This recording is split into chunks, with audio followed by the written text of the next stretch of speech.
ആദില, നീ എൻ്റെ ജീവിതത്തിൽ നിന്ന് ഒഴിഞ്ഞു പോവുകയാണെങ്കിൽ 2 കോടി രൂപയും ഹൈവേ സൈഡിലുള്ള വെല്ലിംഗ്ടൺ ഗ്രൂപ്പിൻ്റെ 1 കോടി വിലയുള്ള ആ ലക്ഷറി ഫ്ലാറ്റും നിനക്ക് സ്വന്തം. ലുക്മാൻ, ആരെയാ നീ ഈ പണവും ഫ്ലാറ്റും കാണിച്ച് മോഹിപ്പിക്കുന്നേ? എൻ്റെ വാപ്പാക്ക് ഞങ്ങളുടെ നാട്ടിൽ കൊട്ടാരം പോലെയുള്ള വീടുണ്ട്. വാപ്പാൻ്റെ കയ്യിലാണെങ്കിൽ ഇട്ടുമൂടാനുള്ള പണമുണ്ട്. ഏക മകളായ എനിക്കാണതെല്ലാം. ഇപ്പോൾ നിനക്ക് എല്ലാം ഒറ്റയ്ക്ക് നേടിയപ്പോൾ എന്നെ വിട്ടു പോകണം അല്ലേ? എന്നോടൊപ്പമുള്ള ജീവിതം ലജ്ജാകരം. എന്തെങ്കിലും മാനുഷിക മൂല്യം നിന്റെ ഉള്ളിലുണ്ടാകുമെന്ന് ഞാൻ കരുതി. പക്ഷേ നിന്റെ ഉള്ളിൽ ദുരാഗ്രഹമാണ്. നിന്റെ ഉള്ളിലുള്ള ആ ദുരാഗ്രഹം നിനക്ക് പറയാതിരിക്കാൻ കഴിയില്ല അല്ലേ? നോക്കൂ ആദില, നിന്നോട് തർക്കിക്കാൻ ഞാനില്ല. ജീവിതത്തിൽ നിനക്ക് ഇത് തന്നെയായിരുന്നല്ലോ ജോലി. നിന്നെ കെട്ടിയ ഈ 5 വർഷവും നിനക്ക് എന്നോട് വായ കൊണ്ടുള്ള പോര് തന്നെ ആയിരുന്നല്ലോ പണി. അതുകൊണ്ട് ഞാൻ ഇനി ആ രീതിയിലുള്ള സംഭാഷണങ്ങളൊന്നും ഇഷ്ടപ്പെടുന്നില്ല. ഇതും സ്വീകരിച്ച് ഈ കടലാസിലൊന്ന് ഒപ്പുവെച്ച നിനക്കിനി എന്നെ കൊണ്ടുള്ള ഒരു ഉപദ്രവവും ഇല്ലാതെ ജീവിക്കാം. ഓ, അതായത് മ്യൂച്വൽ ഡിവോഴ്സ് പേപ്പറിൽ ഞാൻ ഒപ്പിട്ട് തരണം അല്ലേ? വേണം ആദില, എനിക്ക് ഡിവോഴ്സ് വേണം. എത്ര നിസ്സാരമായ ലുക്മാൻ നീ ഇത് പറയുന്നത്. ഇയാൾക്കിതെന്ത് പറ്റി? തന്നെ കെട്ടിയപ്പോൾ തൊട്ട് വെച്ചടി ജീവിത പുരോഗതിയാണ്. ഇതിനൊക്കെ സഹായിച്ചത് ഞാനും എൻ്റെ കുടുംബമാണ്. ആ ഒരു നന്ദി പോലും ഇല്ലല്ലോ. 5 വർഷങ്ങൾക്ക് മുമ്പ് ദുബായിലുള്ള തൻ്റെ ഉപ്പാൻ്റെ സൂപ്പർ മാർക്കറ്റിൽ ഒരു ജോലി തരണേന്നും പറഞ്ഞ് കയറി ചെന്ന ഒരു മനുഷ്യനാണിത്. നല്ല ചെറുപ്പക്കാരനായതുകൊണ്ട് ഉപ്പ അവിടെ സെയിൽസ്മാനായി നിയമിച്ചു. 1 മാസം മാത്രമേ ജോലിയുള്ളൂ, മോഹിപ്പിക്കുന്ന ഉയർന്ന ശമ്പളം. പക്ഷേ ഉപ്പ ഒരു കണ്ടീഷൻ വെച്ചു. 1 മാസം ജോലി ചെയ്തോളൂ, പക്ഷേ അതിനുശേഷം സ്ഥിരമായി ഇവിടെ ജോലി ചെയ്യണമെങ്കിൽ തൻ്റെ മകൾ ആദിലയെ കല്യാണം കഴിച്ചാൽ മാത്രമേ സാധിക്കുള്ളൂ എന്നുപ്പ പറഞ്ഞു. തൻ്റെ ഫോട്ടോ കൂടി ഉപ്പ അയാളെ കാണിച്ചപ്പോൾ ലുക്മാന് അത്ഭുതമായിരുന്നു. ജോലി തിരക്കി വന്ന തനിക്ക് കടയിൽ നല്ല ശമ്പളത്തിലുള്ള ജോലിയും സുന്ദരിയായ മകളെ കെട്ടാനുള്ള ഓഫറും. തൻ്റെ ഉപ്പാക്ക് ഭ്രാന്താണോന്ന് ഒരു നിമിഷം അവൻ ചിന്തിച്ചിട്ടുണ്ടാകും. അല്ലെങ്കിൽ തനിക്കെന്തോ പ്രത്യേകതയുണ്ടെന്ന് പോലും അവന് തോന്നിയിട്ടുണ്ടാവാം. താൻ അത്രയ്ക്കും സുന്ദരനാണോ? ലുക്മാൻ റൂമിൽ ചെന്ന് കണ്ണാടിയിലൊക്കെ നോക്കി. പക്ഷേ അത്ര സുന്ദരനൊന്നുമല്ലായിരുന്നു. തരക്കേടില്ലാത്ത ആരോഗ്യവും കളറുമുള്ള ഒരു ചെറുപ്പക്കാരൻ.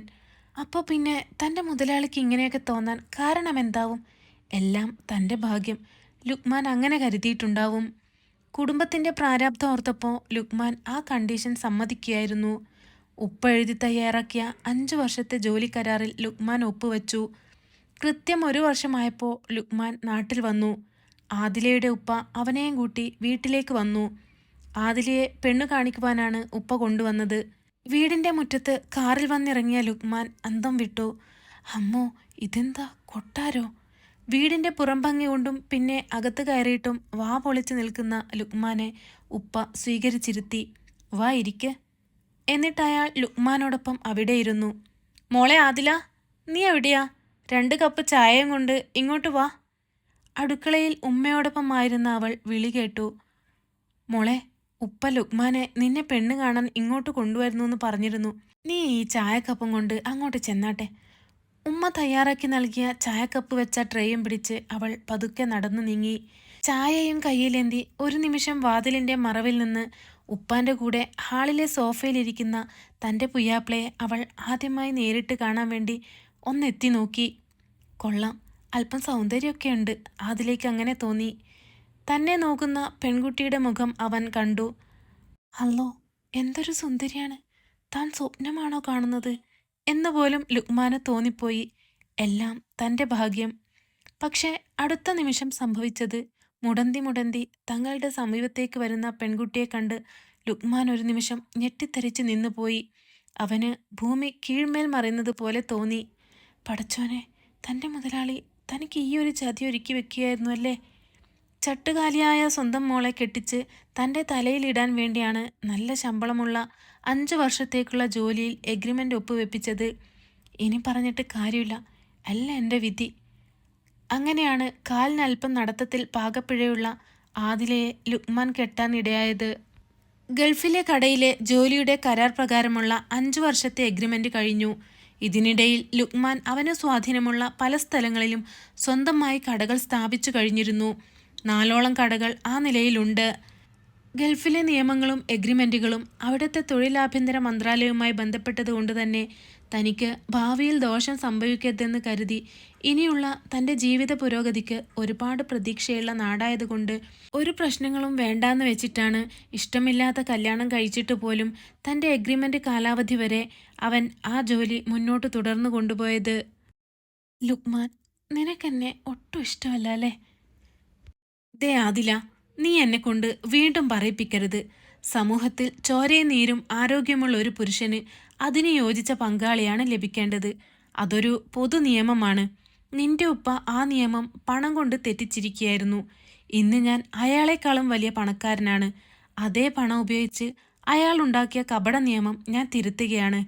അപ്പോൾ ഞാൻ നിന്റെ പണം സ്വീകരിച്ച് നീ തന്ന പേപ്പറിൽ ഒപ്പിട്ട് തരണം അല്ലേ? ശരി, ഇങ്ങ് തന്നോളൂ. ലുക്മാൻ ആദില ഇരിക്കുന്നിടത്തേക്ക് അവൻ്റെ ഡിവോഴ്സ് പേപ്പർ കൊണ്ടുകൊടുത്തു. കണ്ണിൽ കണ്ണുനീർ നിയന്ത്രിക്കാൻ ആദിലേക്കായില്ല. ഒന്നും കാണുന്നില്ല, എവിടെയാണ് ഒപ്പുവെക്കേണ്ടതെന്ന് പോലും. ഒടുവിൽ കണ്ണുനീർ തട്ടം കൊണ്ട് തുടച്ചെടുത്തു. ലുക്മാൻ കാണിച്ചു കൊടുത്ത സ്ഥലങ്ങളിലൊക്കെ അവൾ വെറും ലാഘവത്തോടെ ഒപ്പിട്ടുകൊടുത്തു. ആദില, ഇനി നിനക്ക് പടിയിറങ്ങാം. മോനെ, അവൾ ഒപ്പിട്ടോടാ? ലുക്മാൻ്റെ ഉമ്മ അകത്തുനിന്നും വിളിച്ചു ചോദിച്ചു. ഇട്ടു ഉമ്മ, ഒടുവിൽ ഈ ബാധ നമ്മളെ വിട്ടു പോകുന്നു. ലുക്മാൻ്റെ ഉമ്മയുടെ നിർദാക്ഷിണ്യമുള്ള ചോദ്യവും അതിനുള്ള ലുക്മാൻ്റെ മറുപടിയും അവളുടെ ഹൃദയത്തെ കീറിമുറിച്ചു. താനൊരു ബാധയായിരുന്നോ?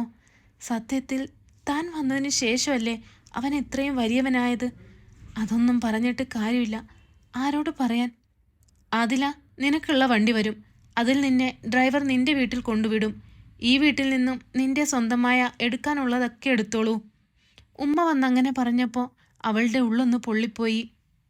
ഇവരൊക്കെ മുൻകൂട്ടി പദ്ധതികൾ തയ്യാറാക്കിയിരുന്നു. താനൊരു പൊട്ടി ചാടിക്കയറി ഒപ്പിട്ട് കൊടുക്കരുതായിരുന്നു.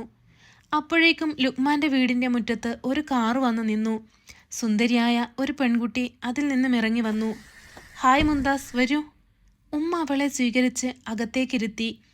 മുന്താസ് അകത്ത് കയറി വന്നപ്പോഴുള്ള പെർഫ്യൂമിൻ്റെ ഗന്ധം ആദിലയുടെ മുഖത്തടിച്ചു. ആദിലേക്ക് ഓക്കാനം വന്നു. അവൾ വേഗം പോയി അല്പം എന്തോ മഞ്ഞ ദ്രാവകം വൊമിറ്റ് ചെയ്തു.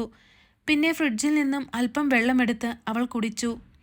എന്താ തനിക്ക് പറ്റിയതെന്ന് അവൾക്ക് മനസ്സിലായില്ല. ഹാളിൽ ഉമ്മയോടൊപ്പവും ലുക്മാനൊപ്പവും ഇരിക്കുന്ന മുന്താസ് ചോദിച്ചു. ആദില ഒപ്പ് തന്നോ ലുക്മാൻ? തന്നെടി. അവൾക്ക് ബോധ്യമായി ഇനി എൻ്റെ കൂടെ ഒരു ജീവിതം സാധ്യമല്ലാന്ന്.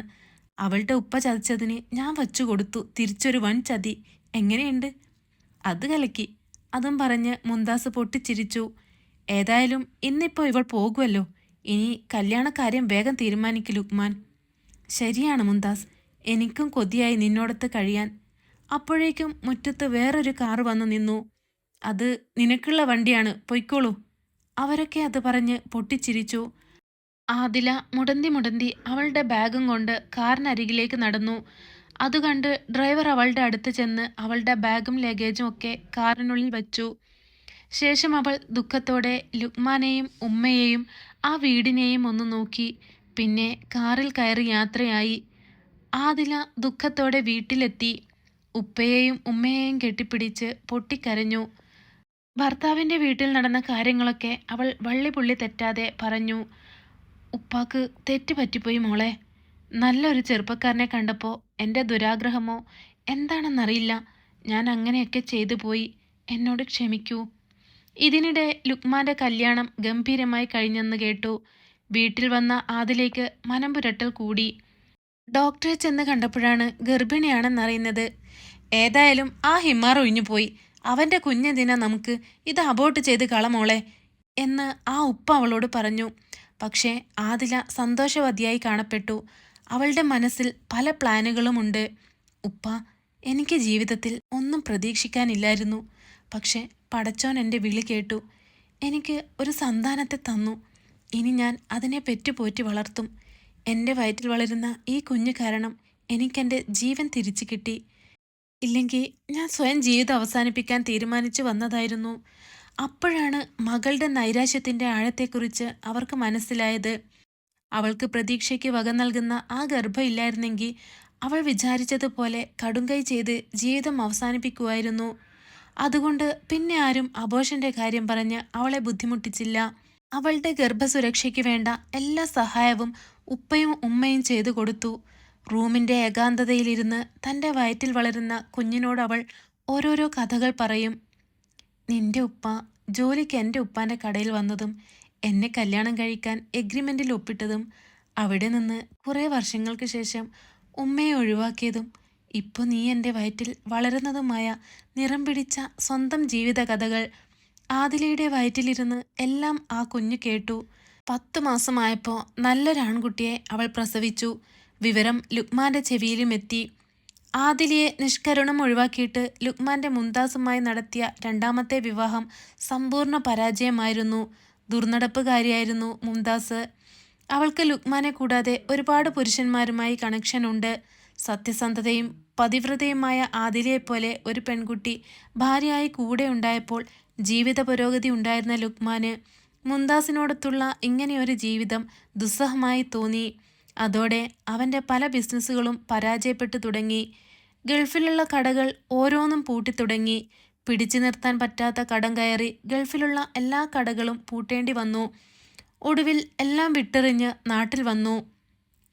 പണവും പ്രതാപവും നഷ്ടപ്പെട്ട ലുക്മാനെ മുംതാസ് കൈയൊഴിഞ്ഞു.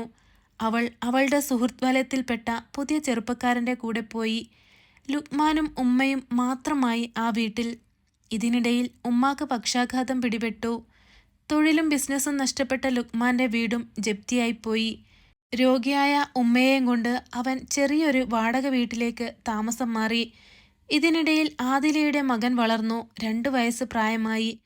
ആദിലയെ കുഞ്ഞുനാളിലെ മോഹിച്ച ഒരു ചെറുപ്പക്കാരനുണ്ടായിരുന്നു ആ നാട്ടിൽ.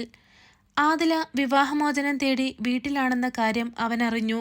ആദിലയുടെ ഉപ്പയെ കണ്ട് സ്വമേധയാ കല്യാണം കഴിക്കാൻ തയ്യാറായിക്കൊണ്ട് ആ ചെറുപ്പക്കാരൻ മുന്നോട്ട് വന്ന് തൻ്റെ ആഗ്രഹം അറിയിച്ചു. അത് കേട്ടപ്പോൾ അയാൾക്ക് സന്തോഷമായി. തുടർന്ന് ആദിലയെ അവന് കല്യാണം കഴിച്ചു കൊടുത്തു.